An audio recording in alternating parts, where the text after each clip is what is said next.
देश प्रदेश में आपका स्वागत है। सबसे पहले शुरुआत बिहार से कर रहे हैं क्योंकि वहां पर अब बाढ़ पीड़ितों के सब्र का बांध जो है वो टूटने लगा है। मुजफ्फरपुर के सकारा थाना क्षेत्र में पुलिस पर हमले की खबर है।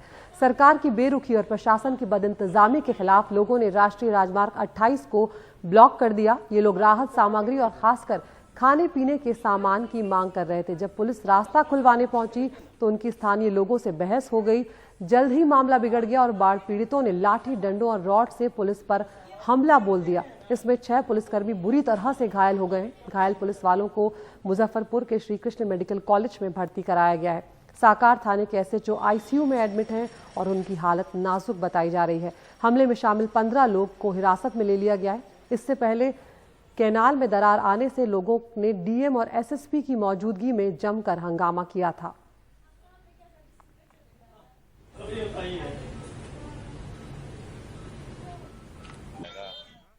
तो एक तरफ लोग नाराज हैं और दूसरी तरफ बिहार में स्वास्थ्यकर्मी जो हैं वो लगातार परेशान चल रहे हैं। पटना में स्वास्थ्यकर्मियों ने स्वास्थ्य मंत्री मंगल पांडे के घर का घेराव कर दिया। ये लोग वेतन में गड़बड़ियों के खिलाफ प्रदर्शन करने मंत्री के घर पहुंच गए। पुलिस ने बाद में प्रदर्शनकारियों को हटा दिया। दरअसल साल 2015 में आयुष डॉक्टर, फार्मासिस्ट और एएनएम सहायिकाओं की कॉन्ट्रैक्ट पर नियुक्ति की गई थी। आयुष डॉक्टर्स का वेतन तो बढ़ाकर 44,000 रुपए कर दिया गया, लेकिन बाकियों का वेतन नहीं बढ़ाया गया। 29 जून से ये लोग हड़ताल पर चले गए हैं और हड़ताल के कारण प्राथमिक जो स्वास्थ्य केंद्र हैं उन पर कोरोना के इलाज में अब दिक्कतें भी आने लगी है।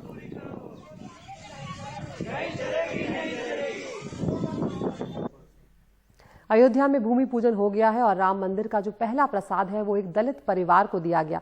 उत्तर प्रदेश के मुख्यमंत्री योगी आदित्यनाथ ने भूमि पूजन का प्रसाद अयोध्या के महावीर परिवार को भेजा।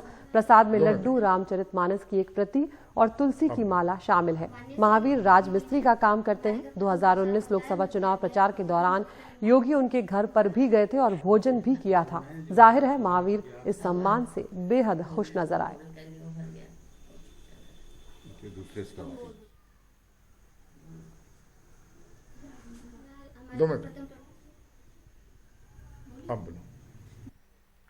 ग्रेटर नोएडा की बात करते हैं, जहां पर बादलपुर में पुलिस और बदमाशों के बीच मुठभेड़ में एक अपराधी घायल हो गया है। गिरफ्तार अभियुक्त के कब्जे से एक तमंचा और कारतूस बरामद किया गया।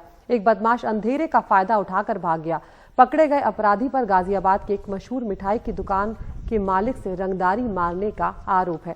अपराधी इलाके के दुजाना और बिल्लू गैंग का भी सदस्य बताया जा रहा है।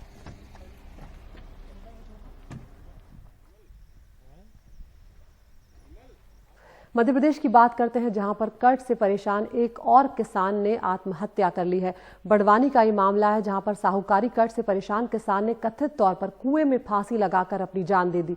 मृतक किसान के पास एक नोट मिला है जिसमें कर्ज का जिक्र किया गया है और हमेशा की तरह सरकार एक बार फिर जांच की बात कहकर पल्ला झाड़ती हुई नजर आ रही है। 40 साल के दिनेश परमार ने फांसी लगाकर जान दे दी। बताकर गए कि कैसे साहूकार ने परेशान किया है। 1,30,000 के कर्ज के बदले ब्याज सहित 8 लाख रुपए वसूलने का दबाव बनाया। खेत बेचकर 3 लाख रुपए का भुगतान भी किया, फिर भी जान से मारने की धमकी मिलती रही। जैसे टेंशन में था एक आदमी का, जिसके पास फोन आता था बार बार घर में, इसमें हमको किसी को बताया नहीं। कर्ज के कारण मैंने जमीन हमारे पापा जी ने बेची थी। अच्छा। 2 महीने पहले अभी पापा शांत हुए। कितना था कर्जा? कर्जा सर ज्यादा कहने था। इंदौर वाले का फोन आता था एक बार बार, हमको नहीं बताया कि कितना कर्जा। अपने सुसाइड नोट में उन्होंने कलेक्टर से जांच की बात कही है। पुलिस ने भी अब सुसाइड नोट जब्त कर जांच शुरू कर दी है। सुसाइड स्थल पर जो है सुसाइड नोट भी पाया गया है। उसमें 2 लोगों द्वारा उसको कर्ज के लिए जो है उसमें परेशान करना बताया है। तो अभी उन्होंने मर्ग कायम कर लिया है और जो साक्ष्य है उसके अनुरूप जो है कार्रवाई करते हुए आगे करेंगे। ये लिखा हुआ है उसमें सुसाइड नोट में कि जो मैंने पैसे लिए थे उसके ज़्यादा पैसे ब्याज के लगाता है और वो पैसे वसूल करने का दबाव डालता है, उसकी जांच कराई जाएगी। तो समझ में पूरी जांच की प्रक्रिया प्रारंभ कर दी है। मेरी एसपी से बात हो रही है और हम उसमें पूरी सख्ती से जांच करेंगे और जो भी दोषी है उस पर कार्रवाई करेंगे। सर साहूकारिता वाला इसमें? हाँ, वो सब चीज़ पे चेक कर रहे हैं, पूरा सब चेक कराएंगे और उसमें साहूकार लाइसेंस था या नहीं था। वैसे हाल ही में मध्य प्रदेश में साहूकारी संशोधन विधेयक एवं अनुसूचित जनजाति ऋण मुक्ति विधेयक 2020 को कैबिनेट ने मंजूरी दी है, जिसके तहत अनुसूचित क्षेत्रों में निवासरत अनुसूचित जनजाति वर्ग के किसानों के लिए 15 अगस्त 2020 तक के सभी ऋण ब्याज सहित माफ किए जाने का प्रावधान किया गया। साथ ही अन्य वर्गों को भी साहूकारों के चंगुल से छुड़ाने के लिए मध्य प्रदेश साहूकार संशोधन विधेयक 2020 लाया जा रहा है। मध्य प्रदेश की शिवराज जी सरकार ने ये साहूकारिता और जिस प्रकार से ये डबल और 10 गुना वसूली का जो अभियान चल रहा है उसको लेकर कुछ नियम कानून बना रहे हैं और जल्दी उसके कानून धरातल पे होंगे और ये सभी किसानों के लिए, जनजाति क्षेत्र के मजदूरों के लिए और छोटे लोग जो साहूकारिता में कर्जा लेकर लिप्त हो जाते हैं और वो कर्जे के कारण उनको अपनी आत्महत्या करना पड़ती है, ऐसा निर्णय मध्य प्रदेश की सरकार ले रही है। किसान ही अकेले नहीं, बाकी के लोग भी जो बेरोजगारी से, आर्थिक तंगी से आत्महत्या कर रहे हैं। जो सरकार 0% ब्याज के बड़े बड़े दावे करती है, जो सरकार समर्थन मूल्य के बड़े बड़े दावे करती, ना ही किसान का, शिवराज सिंह जी की सरकार ने आके किसान का समर्थन मूल्य पे समर्थन मूल्य मिला किसान को, उसकी उपज का, बिजली के बिल बहुत बड़े बड़े आए, किसानों की स्थिति जो है वो दयनीय हो गई है। और शिवराज सिंह सरकार का पुराना रिकॉर्ड है कि मध्य प्रदेश किसानों की आत्महत्या में नंबर 1 था।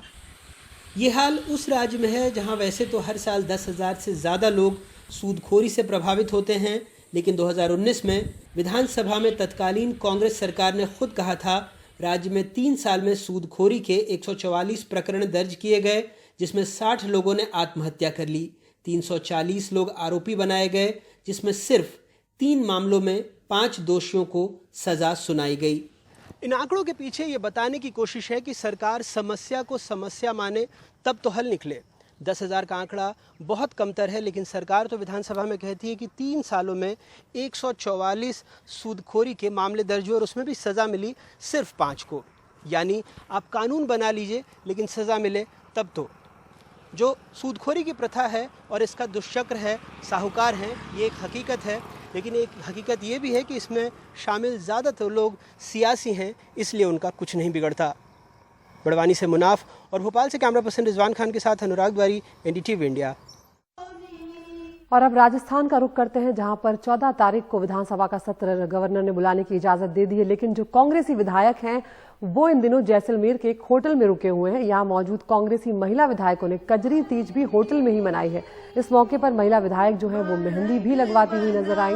जैसलमेर के एक लग्जरी होटल में कई विधायक फिल्म देखते हुए और अंताक्षरी खेलते हुए भी अपना वक्त काटते हुए देखे जा रहे हैं, लेकिन कई बार इनके चेहरों पर मास्क नहीं देखे गए, जिसको लेकर चिंता भी जाहिर की गई और सवाल भी उठाए गए। मुख्यमंत्री गहलोत ने गवर्नर के सामने विधानसभा का सत्र बुलाने की जो मांग रखी थी उसे मंजूरी तो दे दी गई है, लेकिन थोड़ा इंतजार जो है वो विधायकों को भारी पड़ रहा है।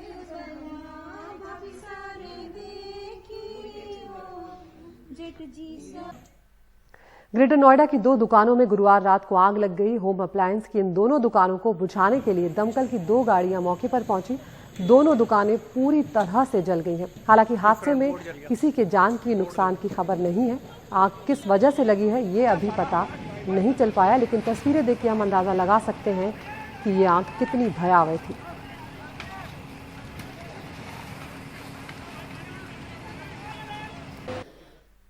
और हम देख रहे हैं कि कोरोना के जो मामले हैं वो लगातार देश में बढ़ते जा रहे हैं। 20 लाख का आंकड़ा जो है वो पार हो चुका है। उधर पुलिस और जो डॉक्टर्स हैं वो लगातार इसकी चपेट में आ रहे हैं।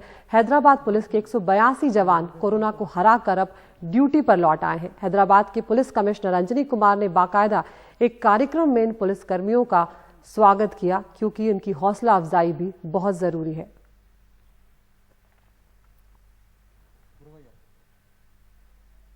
ओडिशा की बात करते हैं। यहां पर बहरामपुर में एक 10 फीट लंबे किंग कोबरा सांप को वन विभाग की टीम ने नंदीकेश्वर मंदिर से पकड़ा। गंजाम जिले में इस मंदिर से सांप को पकड़कर उसे वन विभाग ने बाद में जंगल में छोड़ दिया, लेकिन कई घंटों तक ये सांप जो है इन लोगों की नाक में दम करा रहा और आसपास के लोग भी दहशत में रहे।